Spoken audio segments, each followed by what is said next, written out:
You know, when you think about the underlying mechanics of justice, whether it's in a grand societal sense or just, within your own personal relationships, you almost instinctively picture a courtroom. Yeah, right.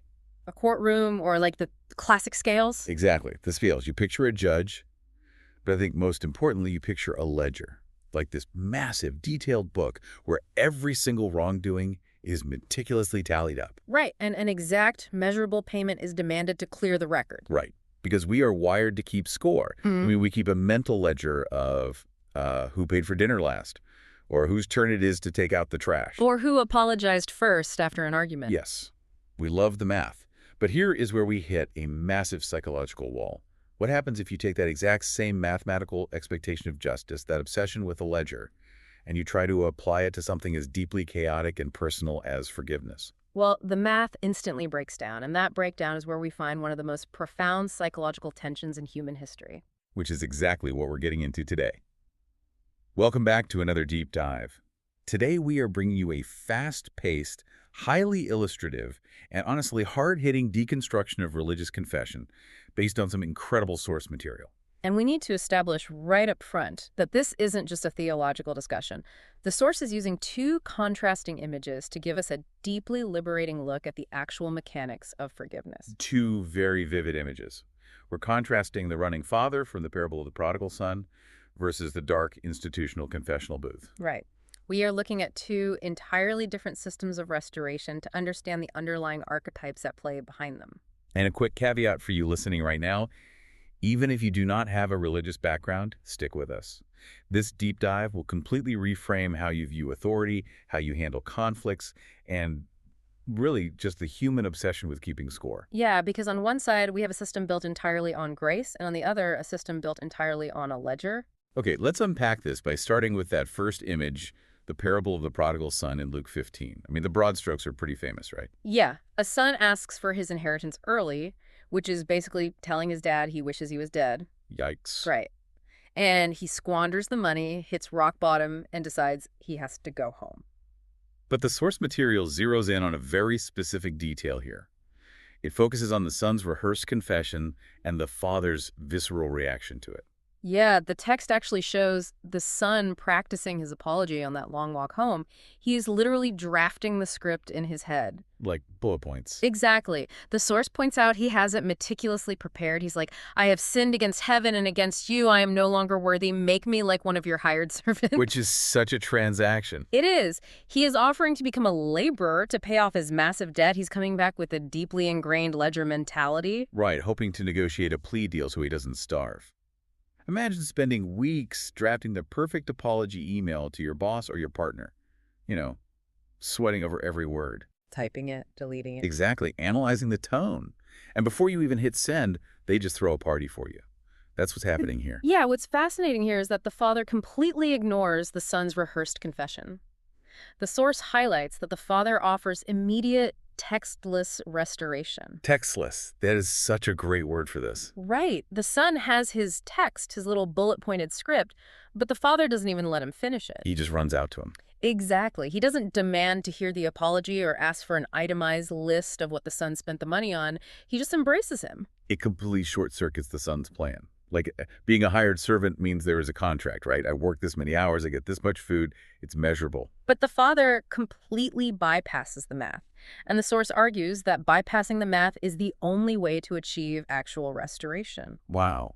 This action from the father utterly dismantles the idea that forgiveness requires a formal, spoken transaction. But that logically brings us to a really glaring disconnect. Yeah, And this is the causal transition the source makes. right. The big contradiction. Yeah. If the foundational text of Luke 15 features a father who ignores rehearsed apologies, why did the institutional practice become the exact opposite? Which moves us to the institutional confessional booth. They're structurally opposed. I mean, source breaks down the mechanics of the traditional booth, and you have this hidden authority, right? In a dark little wooden box. Yeah, a dark space where you are physically separated by a screen, and you are required to meticulously catalog your sins. You literally have to speak the text. The exact text the running father ignored. Exactly. And then that hidden authority demands transactional tasks, like saying specific prayers before granting you forgiveness. Wait, but isn't there a natural human instinct to want to balance the scales? Like, if I do something wrong, I actually want a transactional task to feel like I've paid my debt. That is a brilliant point, and the source totally validates that question. We do crave the ledger. Because it feels safe. Right, transactions give us a sense of control. If I can pay off my moral debt by doing X, Y, and Z, then I am back in the driver's seat. I don't have to rely on someone's unpredictable grace. I can earn my way back to a zero balance. Exactly. So yes, human nature craves a transactional ledger, but the source explicitly contrasts this cataloging of sins in the dark booth with the textless restoration of the Father. Meaning the institutional practice has completely lost the plot. Structurally, yes, it replaces the vulnerability of grace with the safety of accounting. Okay, here's where it gets really interesting. If the entity sitting in the dark booth demanding transactions isn't acting like the father from the parable? Then who or what does that hidden authority actually represent? Right. And the source drops a massive twist here. The hidden box is not an encounter with the father. It is an encounter with the elder brother archetype. The elder brother. This is the climax of the source's deconstruction. Which is wild because usually in Sunday school, the older brother is just like a footnote at the end of the story.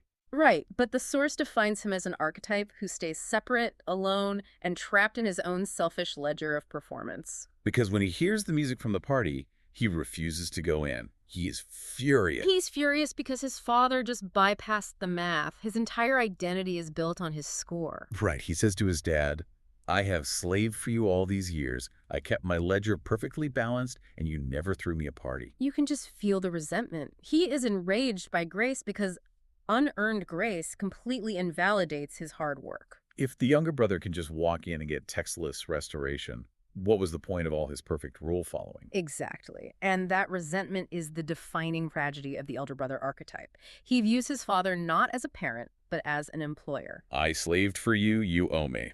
Right. And so let's synthesize these two images one last time, because the juxtaposition is brilliant. Okay, on one side, you have the running father offering immediate unearned grace, out in the open. And on the other side, you have the hidden elder brother in a dark box, isolated and obsessed with a transactional ledger. So the source is saying, the person sitting behind the screen in the box represents the one who stayed outside the party. Yes.